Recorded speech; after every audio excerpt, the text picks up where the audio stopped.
From Uniting the Cults and History Flight Productions, it's The Hidden Faith, the undefeated and truly independent investigation of the Baha'i Faith and related cults such as the Fatimiyya Sufi order. In this original episode, recorded on March 6, 2025, or rather uploaded at that time, I was working with a man named Wahid Azal who, just like Justin Baldoni with Blake, claimed that we were working together to fight injustice. Baldoni worked with Blake in order to try to shine an artistic light on domestic violence. Whether that succeeded or not with It Ends With Us is a different matter for a different video that I can make if interested. Since I originally liked the movie when it was in theaters and now feel badly about that. Anyway, he originally was like, how could a feminist violate the boundaries of a woman? And, this is just exemplary of the Baha'i methods here. And I agreed, because there are things like not allowing women on the Universal House of Justice and emphasizing motherhood over much in a way that made Jenny Slate uncomfortable, and deciding that, well, you're just gonna have to deal with that when it came to sexual harassment by Justin Baldoni. Like, there was no punishment by the Universal House of Justice for any of his actions, i.e. suspending administrative privileges such as voting in elections for the Baha'i Faith. Because they were like, oh, not our problem, washing our hands, letting the civil courts deal with this, because social media is spreading disinformation, blah, blah, blah. They also ordered their members not to read the New York Times article. So this is a high information, high control cult. But the reason that I am presenting this podcast with just my perspective and unlisting the original video, which I'll get to in a second, is because Wahid's actions have been very terrible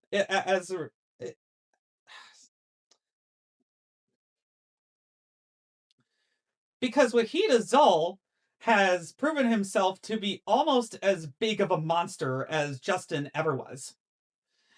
I used to be very circumspect and say, look, this is not as serious as Blake Lively, to not seem to people like I was martyring myself. But the man constantly talks about my genitalia and misgenders me in an attempt to delegitimize me or say that I'm a fake tranny or a Nazi pretending to be queer.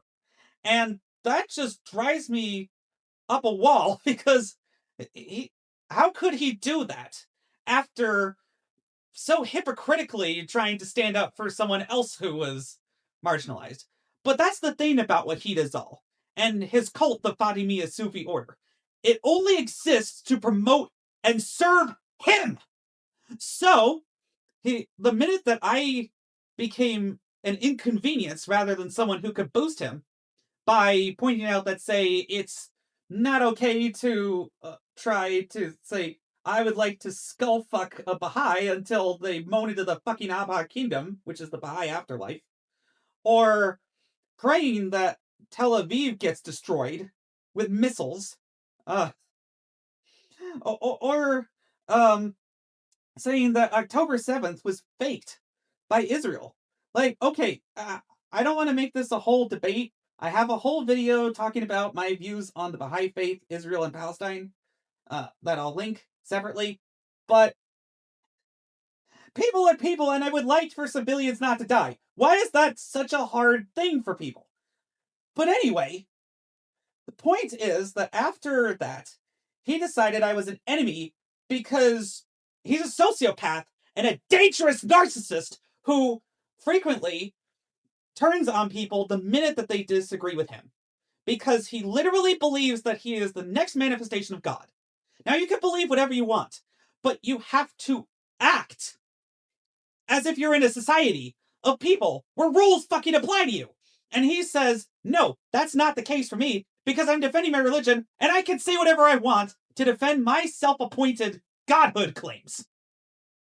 Since all of this, he claims I published personalized the Substack attacks, accused him of perjury, called him schizophrenic, sociopathic, dangerous, and vexatious, publicly discussed litigation, and constructed a continuous public narrative around his name and identity.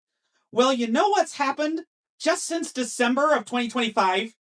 He's published my name to the entire world by abusing an administrative proceeding, in this case, YouTube DMCA claims that I withdrew, to threaten a federal employee and wield my name and face every fucking day like a talisman. He's also vaguely gestured towards my address in order to question how I could afford to live there and imply that I am an agent of Mossad. He's also said, well, I have your phone number, which he obtained in the same proceeding because I couldn't afford to hire a lawyer and had to do that. This is implying a threat of further identity exposure if I do not cease my journalism about his behavior and subsequent retaliation against me. He called me a fake tranny and a Nazi pretending to be queer. He constantly questioned my gender, sexuality, and relationship with my fiancée and her now 10-year-old son, using convenient trans friends that he invented out of thin air. Again, he's obsessed with my genitalia.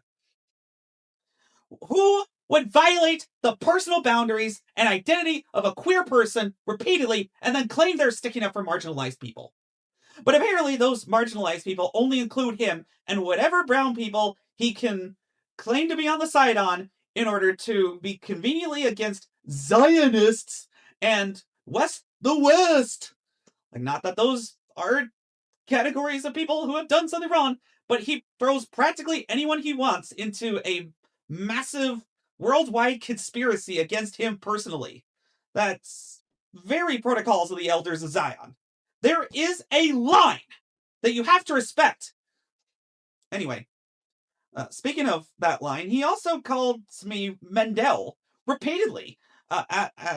If that was my name, then I suppose that would be not as bad. But he weaponizes that Yiddish name to basically imply that I'm a secret Jew, and that's the only reason why I'm sticking up for Israelis as well as Palestinians. Again, I have a whole other video about that.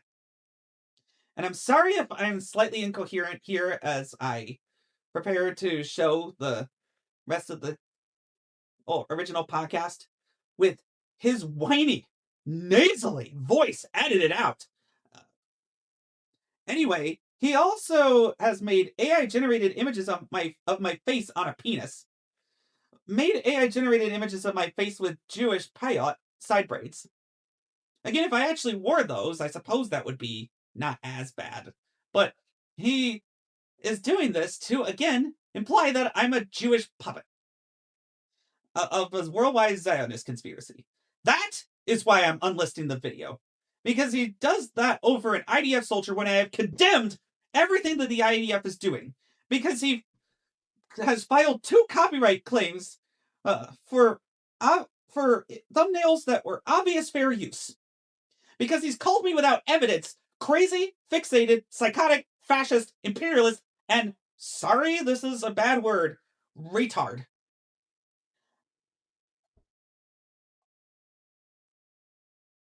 That one just in particular gets at me because I have a disability. I'm autistic. My family had to sue the state government to allow me to go to elementary school with the other kids. And I worked my ass off to mask and get good grades and do everything that was expected of me. And then I got married. I paid taxes. All things that RFK Jr. says you can't do now. And I did all this to apparently be an adult in a world that's collapsing around me. And, like, I can't even imagine the level times 10,000 of what I'm feeling that Blake did for nearly 2 years before the settlement. Which I do think is a win for her, though I'm still analyzing what that means exactly, and that's why I split this podcast up into 2 parts in order to have a separate podcast whenever I of go do your own research. And Dale Husband, the Honorable Skeptic, scheduling 3 people to do a podcast is kind of difficult, especially when the 2 of them use very different methods for communication. But anyway, he's also claimed that I'm a stalker, that I've defamed him when I backed up everything I've said with documents, and never claimed anything beyond the boundaries of what can be reasonably inferred from said documents. Like, for instance, I have a video where I talked about a source coming to me anonymously and saying that Wahid Azal messaged him when he was 12 years old. 12! I don't know what those messages were about, so I cannot claim from that he's a pedophile. He did say, though, that that his religion, quote unquote, is the Fatimiyya Sufi order, which is based on Babism, which I have another video about, is an indigenous religion that can ignore Western rules on this, and that the age of consent is 11. 11! Like, why? That we're not in the jungles of Papua New Guinea here with tribes who are uncontacted. In a multicultural society that has decided that the age of consent legally is 18, your religion is not an excuse for messaging 12-year-olds. Like, come on. Any messages that he sent to a 12-year-old unsupervised by a parent or unapproved by a parent are not okay, whatever their content. And that's part of why I've unlisted it. So, he's also claimed that I've been paid by the Baha'is, that again, I'm an agent of Mossad, that I'm an FBI informant, that the judge in his ridiculous anti-stalking case against me only ruled against him because AIPAC, the FBI, and the Tahiri Justice Center, which is a nonprofit run by the Baha'is that basically does, like, something for women. I don't care. That their efforts at charity are performative at best. Because the Baha'is, who are not leaving this cult, have been silenced by internal dissent suppression mechanisms such as pre-publication review of everything that they publish about the Baha'i Faith for doctrinal compliance. So any Baha'is who choose to stay should be suspected of being okay with the Baha'is taking over the world once the apocalypse happens and all the other social systems are swept away, to impose theocracy via constitutional coup.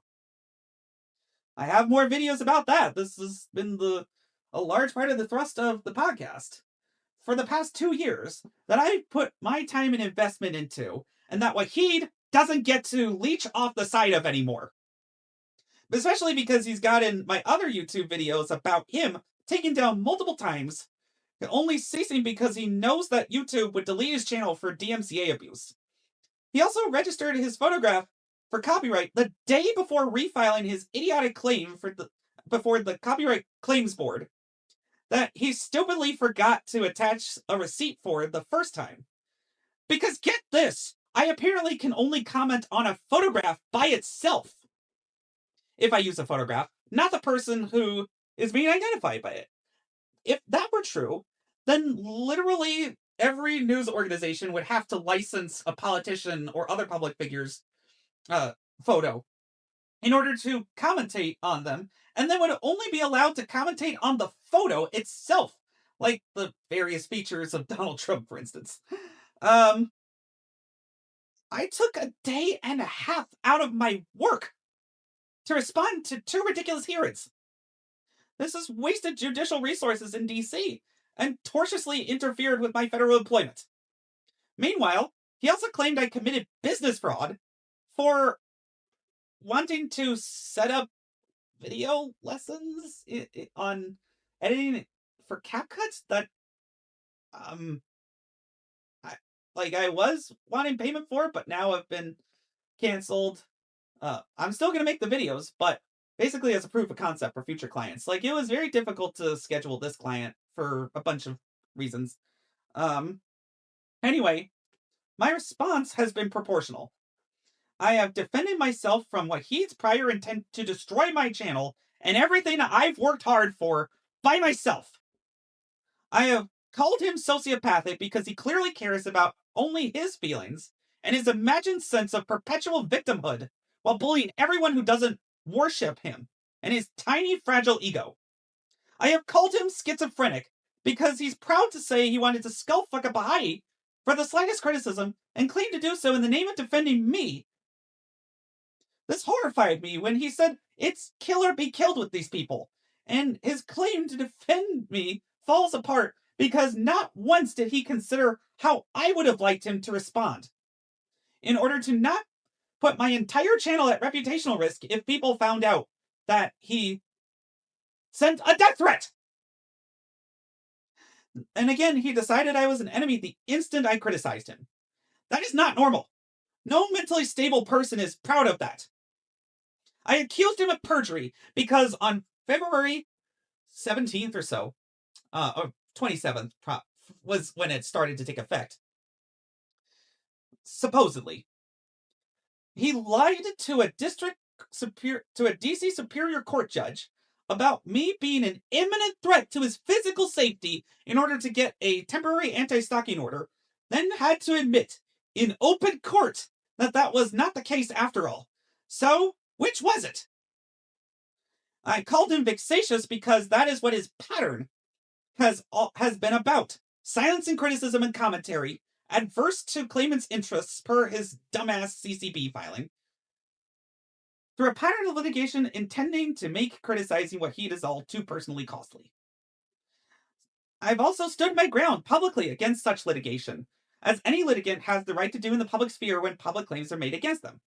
That's why we saw a pretty public slap fight in the PR space between Blake Lively and Justin Baldoni's lawyers, and publicists and all of that, as well as Justin's bot campaign, which is why I picked Sunset Overdrive for this game because, well, it's sort of how I've been feeling while surrounded by constant attacks by Wahid nearly every day for 5 months, and how Blake must have felt being constantly swarmed by bots that ruined her business.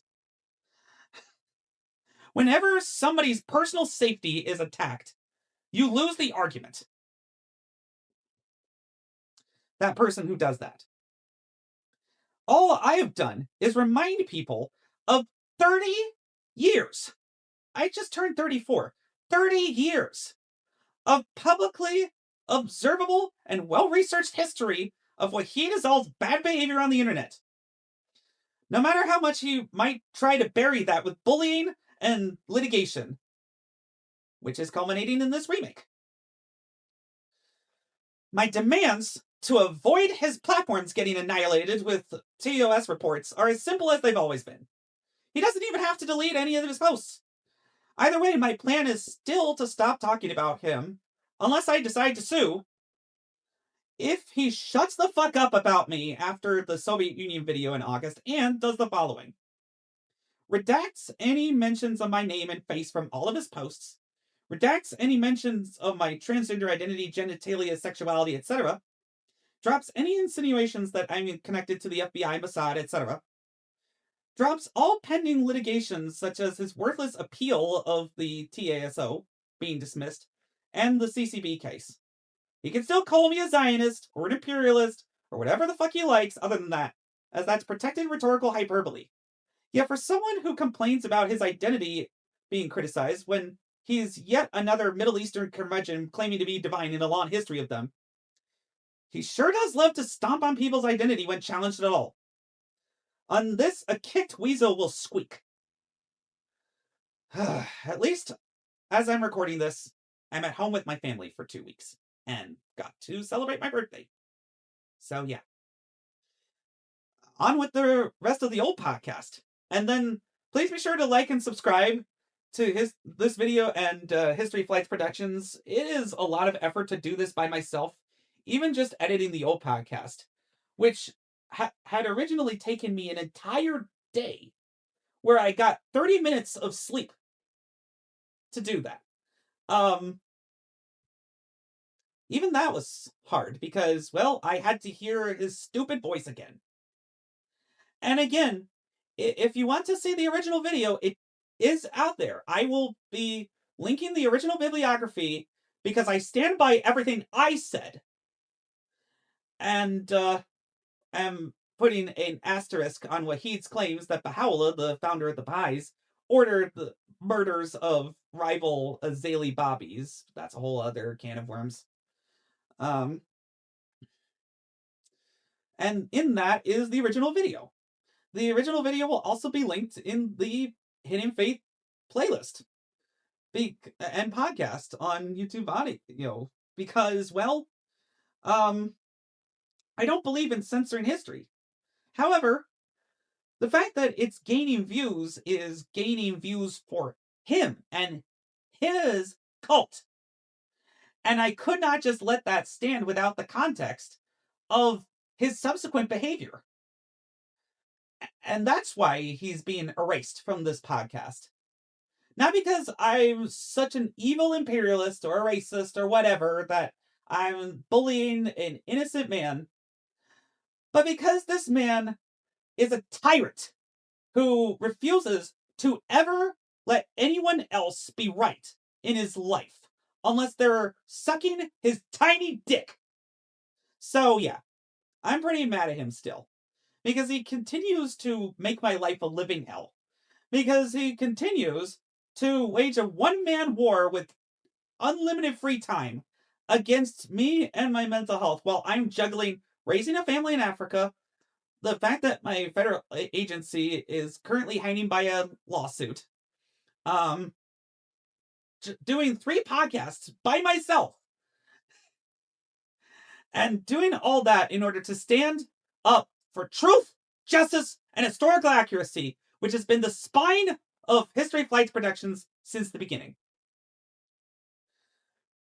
I hope you enjoyed the rest of the show. Hello and welcome everybody from Uniting the Cults and History Flights Productions. It's the Hidden Faith, a truly independent investigation of the Baha'i Faith, which that has just exploded into the news lately based on all this Justin Baldoni crap. They absolutely were. Sorry to interject, but they absolutely were, because I've known a Baha'i who was just told at the beginning of this, do not read the New York Times article. Their whole organization, hyphen Baha'i Faith, as opposed to the minority Baha'i Faiths. For a lot of these contexts beforehand, I will be linking the original 2 episodes of The Hidden Faith and my interview, so you get all the background.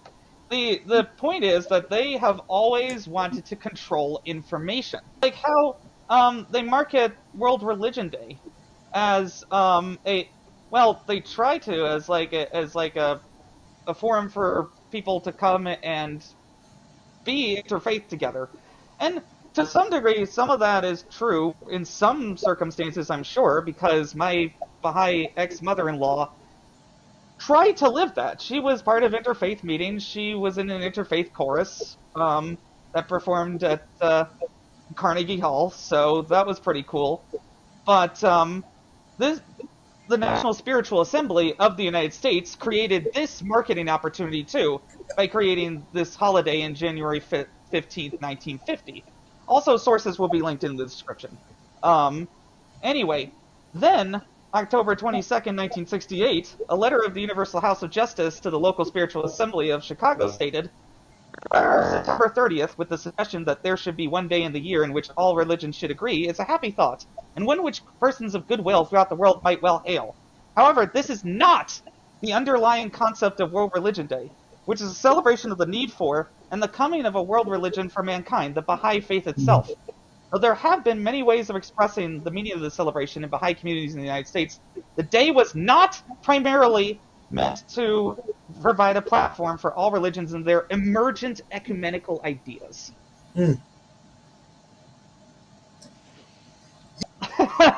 About that, Unitarian Universalists hosted Abdul Baha one time, and I'm just looking this up because I made a post about it like forever ago. Give me a second. Can I? Anyway, so it is very illustrative of the passive-aggressive way in which Baha'is talk that is very reminiscent of the way that they've talked in this article, which we'll get back to in a second. But like, this was from October 12th, 1912, where Abdul Baha asked Temple Emmanuel, why do you not say that Christ was the Word of God? Why do you not speak these few words that will do away with all this difficulty? Then there will be no hatred and fanaticism, no more warfare and bloodshed in the land of the promise. What? That's just typical of Baha'i condescension, of like, oh, you didn't understand me, I just have higher standards. Like, I got freaking creeped out by the stuff specifically related to Jenny Slate, because I love Jenny Slate ever since I saw her on Parks and Recreation. And I'm like, don't do my girl like this! Why? Well, they don't want to actually be ecumenical, because that would involve compromise. They do not want to compromise. They want to install a world government with the Universal House of Justice at the center. Now, I support a world government, but I'm going to be drawing up a model constitution for it, and it's very different than anything that people have been showing. But they do have Baha'i charitable organizations that do some things. They have, like, the Wayfarer Foundation, which has put up some videos of, like, a handful of river cleanup projects. Part of it is the resources just aren't there. But part of it is that they're so focused on acquiring and using people as resources that they burn people out. But I tried to get their side of the story, the Wayfarer Foundation, who still has Justin Baldoni on the board of directors. And this is a Baha'i-inspired organization, which is just their way of getting around any kind of weirdness that people might feel. I said, hello, my name is DC Shepard with the YouTube channel History Flights Productions that seeks to reveal more about Baha'i history. How does Wayfarer Foundation connect to Wayfarer Studios, given that its founder is on your board of directors, and why the name Wayfarer for both? I mean, I know why, but I wanted to get them to answer me. I'm trying to look at the exact Baha'i quote that inspired the names for both, but I can't find it. I think it's from the Seven Valleys. I don't really care anymore. But I can't find it, so appreciate your assistance in that regard. They gave me resistance by leaving me on red. So they know about me. They know I'm a threat. Because I was a friend of the faith for years, was married to a Baha'i for 6 years, and they shoved the "verily we will abide by the will of God" vow down my throat. I said something different, but then my mother-in-law made me sign the actual vow because she was afraid of retaliation. And because, well, later in the show we're going to get to the interviews that I did with a couple of Baha'is, and they are scary, creepy. But back to Justin Baldoni for a minute. The entire saga, to me, just proclaims how wealthy Baha'is are on average, and how much time they can spend on nothing and money. Because, like, hasn't Steven Sarowitz spent $100 million on this? If you actually want to bring yourself closer to Baha'i world government, then convincing people with charity for $100 million might be better. Yeah. And a percentage of Steven Sarowitz's money is going to go to the Hukukula after his death, isn't it? If this is supposed to be descended from Islam, I haven't touched Islam, and I know that one of their 5 tenets is given to the poor, right? Exactly. Precursor to Zali faith and Baha'i faith, who split, and then the Baha'is wiped out the Wazalis for the most part. Because that's how religion works. Anyway, it's about not having schisms itself. It's just that they brutally suppress their critics and silence them. The similarities probably have something to do, in my opinion, with the millenarism that is common to both Baha'ism and Mormonism and other such things that build elaborate temples from the 19th century.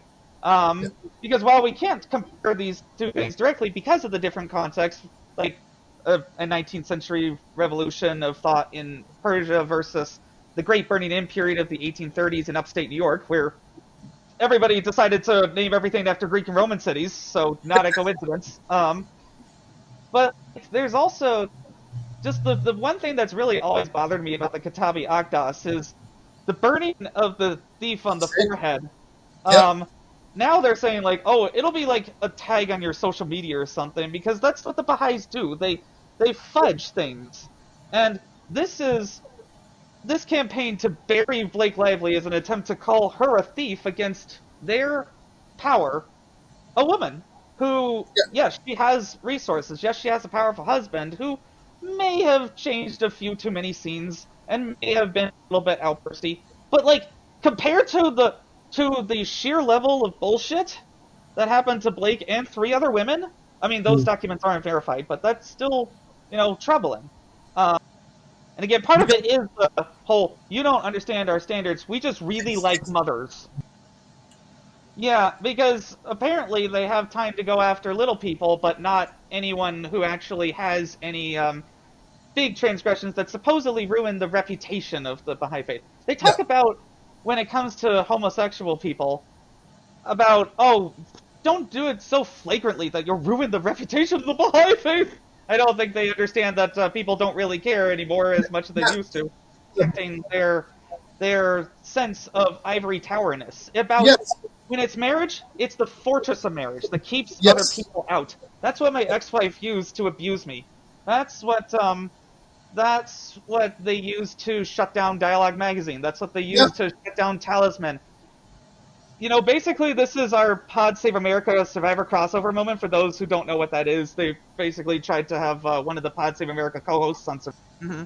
You don't necessarily have to be super tied to an authoritarian agenda to help it. You just need to not oppose it. And the Baha'is have a very sycophantic, groveling stance towards literally anything that a government says. Part of it is survival, because they did get persecuted, and they did want to distinguish themselves from the revolutionary aspects of the Baha'i Faith. And that was supported by the Russians, for sure, because they wanted to rescue Baha'u'llah as like their pet Middle Eastern, prophet to manipulate people and manipulate the region, in order to further their control through the 19th century of Orthodox Christians in the Holy Land and etc. But that's a whole other thing.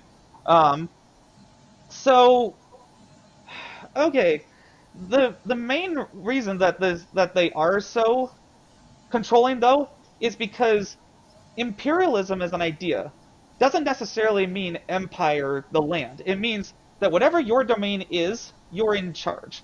So as long as they can keep their little piece of the pie and keep the old people giving money to their well, even if they don't voluntarily, it's a debt paid to the state. It's ridiculous.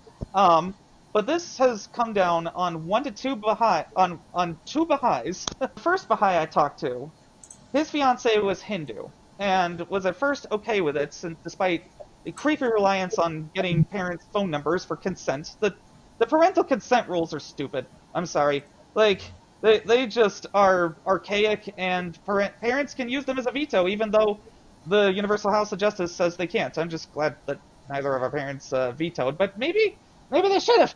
I don't know. Anyway, they just decided to have a Hindu wedding. That would also be the civil ceremony, because that's how civil ceremonies work. You can have one ceremony be both. My ceremony was led by a secular humanist and was a humanistic ceremony, though my mother-in-law mixed up the programs.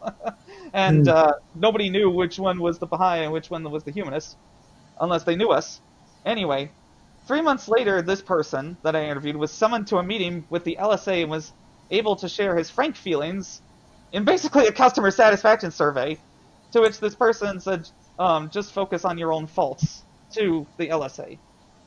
2 years later, the NSA came back to him and said that he should, quote, correct the situation. It's just one line. What does it matter? You know what I mean? Except that one line violates your integrity and puts an authority above what you really believe. If he was a Hindu Baha'i and his fiancée was also a Hindu, and she decided not to go into the Baha'i Faith, and she shouldn't have to have anything Baha'i related in her wedding. Like, I don't understand this. I don't understand why they insist on this, or why they make it seem like such a simple thing that makes you look bad if you don't do it. That's what they do to critics, is they make them look bad preemptively. And the Baha'i has to promise that they will not raise the children in a religion other than Baha'ism. See?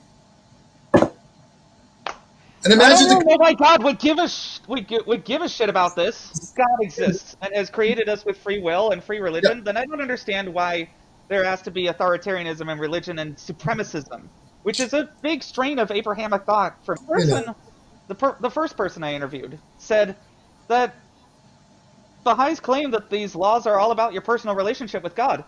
Well, then just have the institutions model the behavior that they want and leave people the fuck alone. I don't understand. But he got his voting rights removed, which means that he couldn't vote in the sham Soviet-style elections that re-elect incumbents forever, or participate in the 19-day feast. I've been to feasts, but only the social portion for guests. I hear that the 19-day feast depends, I guess, but can be very dry and boring, as literally everybody gets to speak for as long as they want, and it's all about administrative business. That slides into the second Baha'i that I interviewed.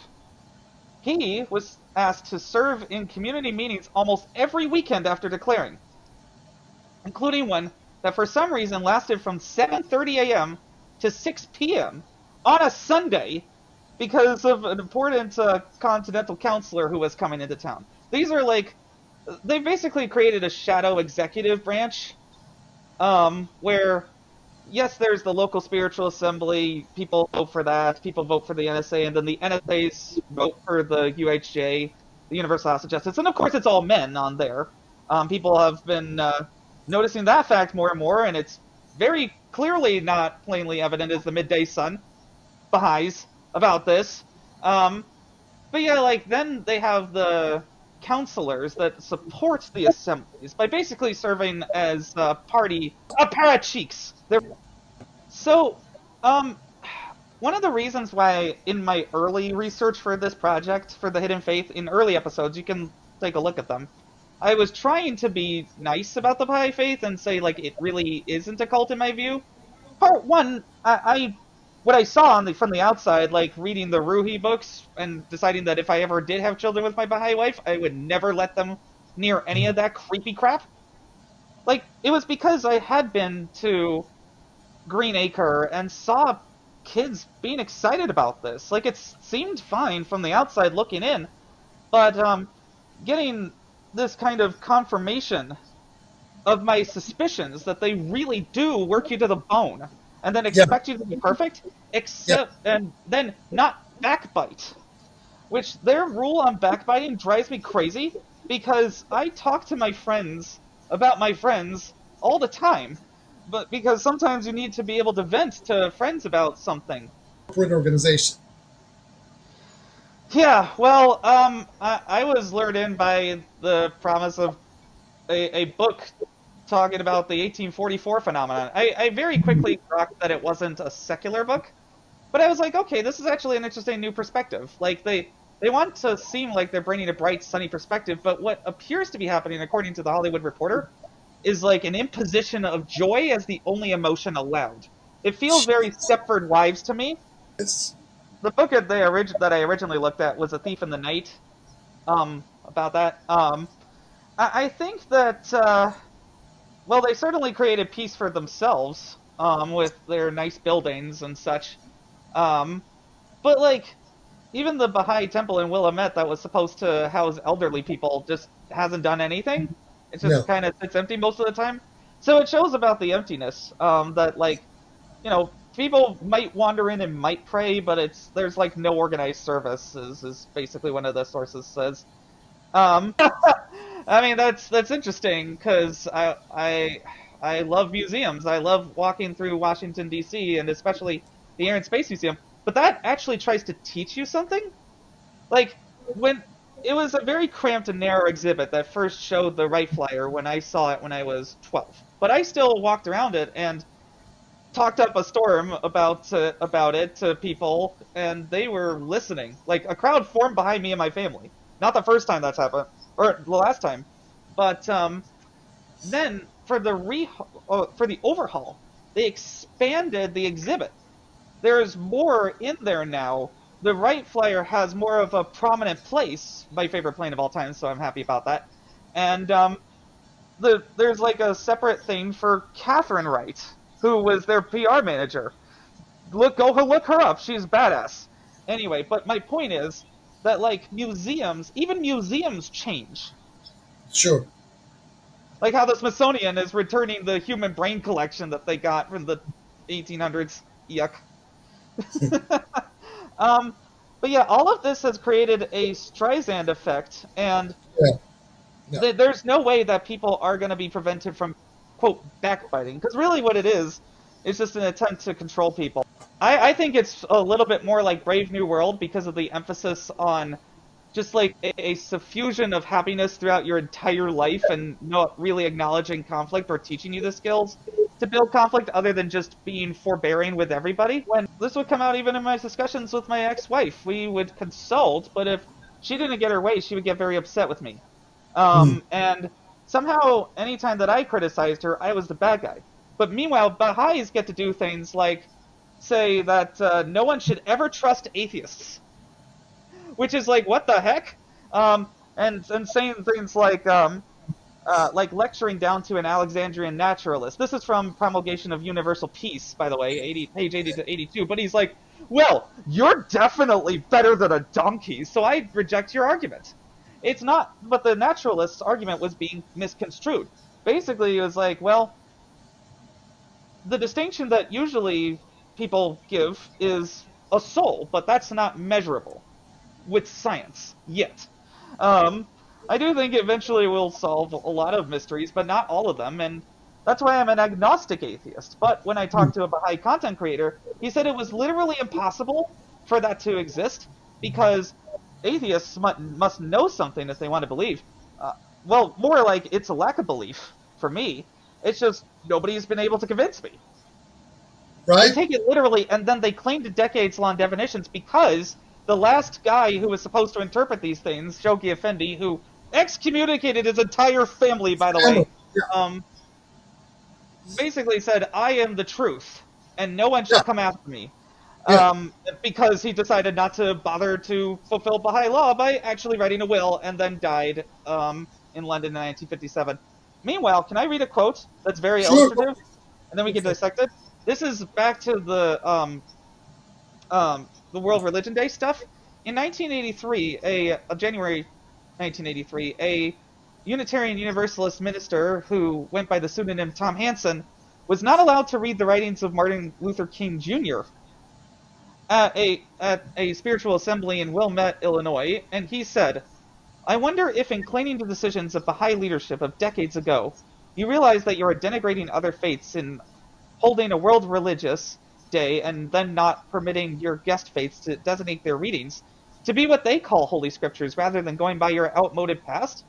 You are denying our beliefs, heritage, and scriptures and saying, we Baha'is have decided what is scriptural for you. We deny you the right in our setting to call scripture what you say is holy. You cannot read what is a true representation of your thinking in our world religious day. You are limited to what we Baha'is or other authorities of the past century call holy scripture. If you don't agree that we are right about what is scriptural for you and read from from those books we limit you to, then you are excluded from our service. Powerful stuff. And if you're seeing the parallels with Justin Baldoni, that's the entire point of this show. Yeah. Is to show you that this is going way deeper. It's not that they necessarily have like done these things, though Steven Sarowitz's involvement is very suspect. Yeah, he might, but that will have to be proven in the courts, if we even still have a court system in a few weeks. I generally tend to think that that will hold because the chaos that would erupt would just be not worth it. And also because people are just too angry right now about this stuff. About this case, too. People will take up the cause of Blake Lively just like they just like they did for Amber Heard. The Depth Delusion subreddit constantly has articles about Justin Baldoni because it's basically the same thing of his arguments back then. But precisely, it was a brainwashing operation with a lot of money. The main thing is that now I demand from the Universal House of Justice in Haifa, Israel, and I may even write a letter to this. I demand a response about this case. I demand to know what your plan is to hold Justin Baldoni, Steven Sarowitz, Jamie Heath, and any other Baha'is involved in this conspiracy accountable. Or I will continue to investigate them. I mean, I'll continue to investigate them anyway, but by presenting this demand and then having them flake, this shows that they are weak! I think I want to do an episode on this guy, because he seems really interesting. We will continue to dig until there is justice, and then continue digging. Because the whole point of History Flights Productions, the channel, is to expose power structures now in all sorts of arenas. Like my show, Sunny Redemption Sailing, constantly criticizing the massive layoffs in the gaming industry. Flight Sim History, attempting to show history through overviews of a digital twin of our Earth without any borders. And then now the Hidden Faith, truly attempting to independently investigate the faith, instead of just being like, oh, well, you tried and left. That's too bad. You were independently investigating truth. Have a nice day. Fake smile. Monitor this guy. We can bury them. They have attempted to bury their critics many times. This is a continuing pattern. And because that pattern has been reinforced by the system, people continue to reinforce the pattern. And what happened to your wife? Unbelievable.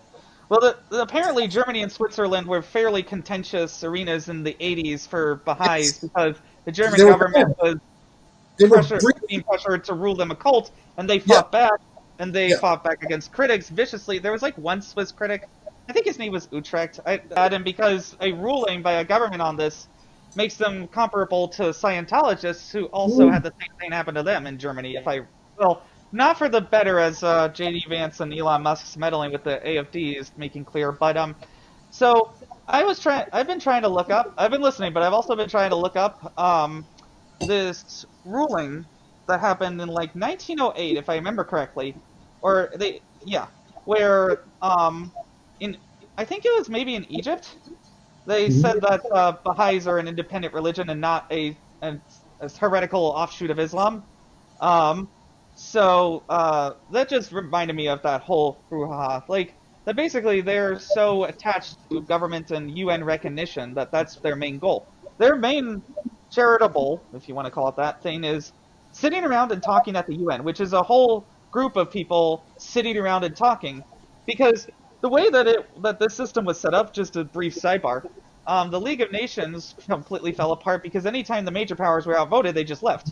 So, the UN created the UN Security Council of the 5 permanent allies that thought everybody was going to be friends forever, which is ridiculous, and said, well, if any one of them vetoes it, that doesn't happen. And that failed to show that the allies would not always be allied with each other, and that they would have imperial interests. This has been demonstrated multiple times throughout the history of the UN Security Council. And now the UN Security Council is completely useless because multiple major organs are majorly funded by the United States, and the US is currently withdrawing from the world. So the Baha'is can talk all they like about how the UN might be the embryonic version of their world parliament, but they're not gonna succeed by sitting around and sipping tea with the powerful. They're gonna succeed by talking to people's real anxieties about the rich. And by these two. Well, the thing is, and I've mentioned this before, they just kind of want to wait around and wait for the rest of us to die in the calamity that's supposed to be coming any day now. But the lesser peace was supposed to happen in 2000, where all the nations were united, and that hasn't happened. All the happy talk in the world about how Justin was such a male feminist and we had to stop toxic masculinity was talking the talk, not walking the walk. And you now see, all of you, the mainstream public, now see people accidentally violate each other's boundaries all the time. You apologize You try to learn from it and you move on. Exactly. The thing is that Justin Baldoni is so convinced of his own greatness after, a lifetime of porn addiction or whatever, and of toxic masculinity, that he's decided that he's above the law. That masculinity in general, has decided that it's above any restraint. Because This years could have. of attempting to put in new accountability systems, Yeah. he tried in his own way with that creepy voicemail, where it was like, but the thing is that I have become a sort of expert in apologizing, because I apologize for nearly everything when I'm autistic and make mistakes, because people assume that I always make them, and sometimes I don't. Sometimes it isn't my fault, but sometimes it really is. And the main thing is that you don't want to justify first. You want to be like, okay, look, no excuses. I fucked up. I'm really sorry. Then, after the other person accepts that you're actually trying to change, then maybe you talk to each other. A lot of the reason why he was so blindsided, I guess he felt, was because they had fun talks in her van or whatever. So maybe he thought that certain boundaries were more fluid than they were. But this is why you talk about these things. This is why you have intimacy coordinators. This is why you typically don't have your director as your main actor as well, because then the lines get crossed. I mean, I've done enough summer acting camps to know that I'm not the greatest actor, because literally just talking on camera right now is an act. It's called masking. I'll look it up for autistic people. But the sets that I was on for, a teenager, nothing bad happened. It's not hard to have a production that goes well. It can be hard to actually coordinate that production, as you and I have learned based on your time zone differences and the fact that we were trying to include a third person at first. But maybe we'll figure that out eventually. Right now, I really like our banter. I want to have you on for different ideas, but I'll tell you that after the show. Anyhow, so tell me more as well about these Baha'i murders of the Azalis. Yeah, that's a really long time to be house arrested. But for those who also don't know, she was at the Conference of Bardasht, which was a conference of all the letters of the living at the time in 1848. Because of the fact that this coincidentally happened around the same time as the Seneca Falls Convention, Baha'is somehow take credit for that. They do this a lot, where everything good somehow reinforces their religion, and then everything bad is somebody else's problem. I mean, a lot of religious people do this, but some people are also, introspective enough to be like, yeah, no, the Catholic Church has not been perfect, but I'm still a Catholic.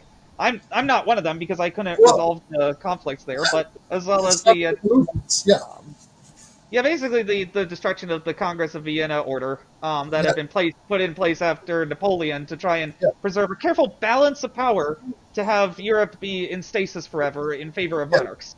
But the thing is, people want to be free and they cannot be controlled forever.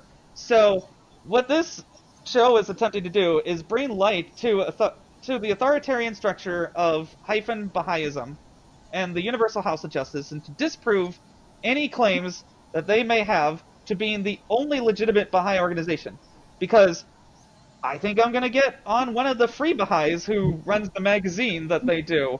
That's free for everybody to view, where they criticize the administration for, not supporting the 100 people that are in Thailand or something like that, or other such things.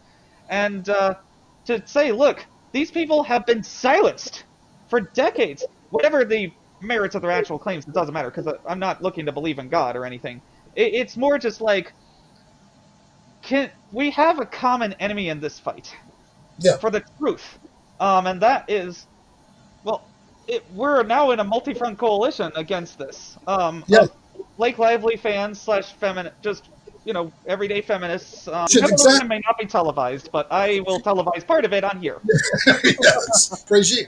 And speaking of authoritarian maneuvers, I forgot to mention that the Second Baha'i also claimed that they were repeatedly pressured to lie to black residents of a major American city about the purpose of their children's virtue classes. And there's an article that I'll include in the source list a post on Reddit. A lot of this is on Reddit because of the decentralized nature of this platform, making it nearly impossible for any one authority to stamp it out. Unless Reddit gets co-opted, but who knows? They are they are a public company now. But I'm Censorship. gonna eventually move to the federated internet, like Blue Sky, etc., Mastodon, etc. It's just I'm still figuring out what my niche is on there. Like here with YouTube, I have my live streams, and on Reddit I have my alternate history world building and screeds. Like I just created a really cool map about what if the Berbers, the Romano-Berbers, reconquered Africa for the Vandals and then became a Magister Militum in the late Roman Empire? Mm. So that's a whole other interesting thing, but I'm not going to get too much into that because this subreddit post was about Baha'i children's classes and colonialism in Australia. I'll read from it now. I was previously in a relationship with a Baha'i woman who had put a significant amount of pressure on me to spread the teachings of the Baha'i Faith despite the fact that I am an atheist.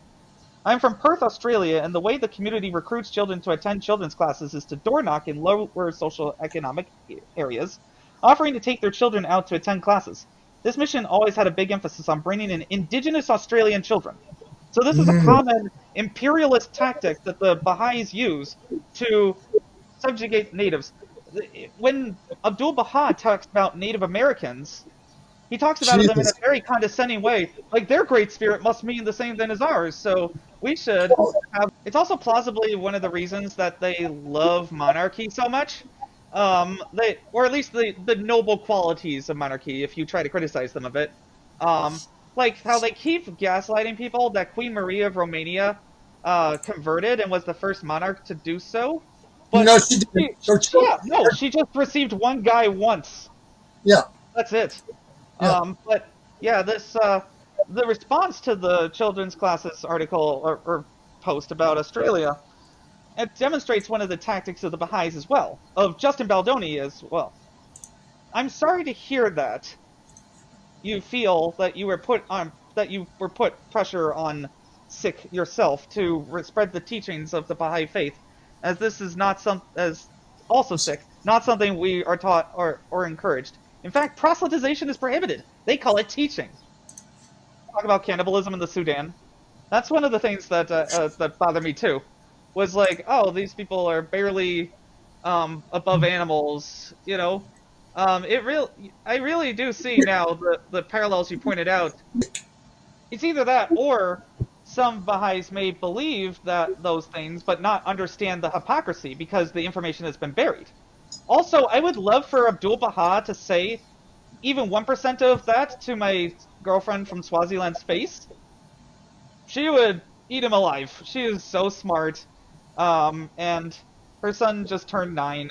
I love them both so much. And I don't have a dominionist idea about it because I just believe in secular humanism, that this is the one life we get and we have to try the best we can. That's it. But you know what the Abrahamic religions believe in? Supremacism. They say, and God bless them, and God said unto them, be fruitful and multiply, and replenish the earth, and subdue it, and have dominion over the fish of the sea, and over the fowl of the air, and over every living thing that moveth upon the earth. Genesis 1:20. This is why you have denominations. This is why you have schools in religion. It's because not everybody is going to agree on the same thing, no matter how much you tell them to sit around and sing Kumbaya. Yeah. And so people need their own places to go where they can have their own people. There's not really that in the Baha'i Faith because of what Ron R.I. Cole called in his famous paper of the same name, the Baha'i panopticon of control. Yeah. A panopticon, for those who don't know, is a central room in a Roman temple with the sky open but everything else shielded from the light, so that people are forced to look up and the light is looking down. In certain places, like with the media self-censoring themselves because they're afraid of lawsuits, and people just like not going into... So it was interesting, for instance, when Mike Myers went on SNL, which was great, by the way, as Elon, because and I have a point about Elon after that that I'll say, but he could have just taken the Shrek 6, the Shrek 5 money. Obviously, too many sequels if I got the number wrong, but yeah, Shrek 5 for next year, and then just quietly disappeared and nothing would have happened to him. But he decided to play Elon Musk and to insult him because, you know what? Subi Afzal leaving the administration in the hands of Baha'u'llah and then Baha'u'llah ransacking it reminds me of Donald Trump leaving the federal government in the hands of Elon Musk, and then Elon being like, I don't care about constitutional law. I just want to delete the CFPB. Like, the agency that has returned $21 billion to consumers over the past 12 years, if they actually thought that they were going to try and help their working class voters, then they would have kept the CFPB. But no. So I and other CFPB employees have protested around that, and, well, we're probably going to... Sorry, no. I get your point. I get why people are scared. I am not letting America go down without a fight, though, because America... Well, I guess America is about the closest as I've had to a religion, because I knew all the presidents from when I was 5. I knew all the history around that. I was like, wow, it's so cool being the president and predicting presidential elections, and the Constitution's really nice. I went to see the White House when I was 9, and it was great. You know, I just thought presidents were cool, and I wanted to make a difference. So I volunteered on campaigns, and I went into the government for a decade. Because even though I didn't agree with every action of the government, they were intending to be a model employer when it came to non-discrimination, for instance. So I participated in legally allowed employee resource group activities, and apparently have been punished for it. I was able to express myself as a transgender person. The one place where I felt completely safe was the office, and they're taking that away. Oh, absolutely. They cannot arrest us all and all that. People want some big flashy display right now, but I think that we'll have a protest summer, because these things are seasonal. It's cold, you know, people want to see their families. My sister's birthday is next week, so I'm happy about that. You know, people will want to take a break from the front lines. I'm on the front lines of the information war as opposed to, like, out and protesting, though most of the time I probably will try to, at least. Like, I've networked with other federal employees. You know, if we network with Blake Lively fans, with exbahais, with minority Baha'is, they cannot stop us. Justin Baldoni cannot stop us. The Universal House of Justice cannot bury the truth. They cannot have their happy talk lie to people for another century. This cannot continue for very long, and it will not. As someone who, for my entire life, has been a process realist, I will admit, I tried to back Biden and his arguments and his diplomatic overtures, because I thought he's at least trying to end the conflict, and that it was a binary choice, and that Donald Trump would inevitably win. I have past episodes that I can show you, just read them from the perspective of, I'm trying to find a way to balance a bunch of things, because I have still 4 Jewish friends who were terrified to go out and wear anything Jewish, and I have still a Lebanese friend who lost her infant daughter in Beirut, and I lost my cousin in the South Tower on 9/11. Such a cool idea for flights in history. I have so many ideas, but one of the particular ones is, I think I told you this before the show, but for those who don't know, I had been thinking about tackling a really big topic, which is the Baha'i Faith's involvement in the Israel-Palestine conflict. Because I might not perfectly agree with you on everything that happened in the history, but I at least want to learn from you and talk about it while flying over in Microsoft Flight Simulator key locations. We'll definitely explore that deeper in another episode, but before that, I think we have to have a different episode to set up. Basically, I believe that there's 2 eras for Palestine, pre and post-Islamic. Yeah. At least, and so what I will do is bring my Byzantine history nerd status to your Islamic historian status, and your experience in that, and we can try and see, how did this fundamentally change Palestine and the religious dynamics forever? Like, with the First Crusade and everything, that was an attempt to restore the Byzantine Empire's claim over the Holy Land, but that ended up benefiting the Orthodox because they Church. wanted to reincorporate the Orthodox Church from a position of weakness. I believe even Alexios Komnenos offered that in order to get some help, but then went back on it. I'd have to look it up more. But yeah, I could talk about things with you for 4 hours, but we should probably wrap it here. Thank you for joining us for the Hidden Faith Episode 3, The Universal House of Justin Baldoni Faced Lies. And I will reiterate my demand to the Universal House of Justice to hold Justin Baldoni, Stephen Sarowitz, Jamie Heath, and any other Baha'is involved in this conspiracy to silence Blake Lively accountable. Obviously, they will not respond to that because they are feckless, spineless cowards who hide behind the internet and attack their critics that way. And we are exposing the truth. Y'all have a good one.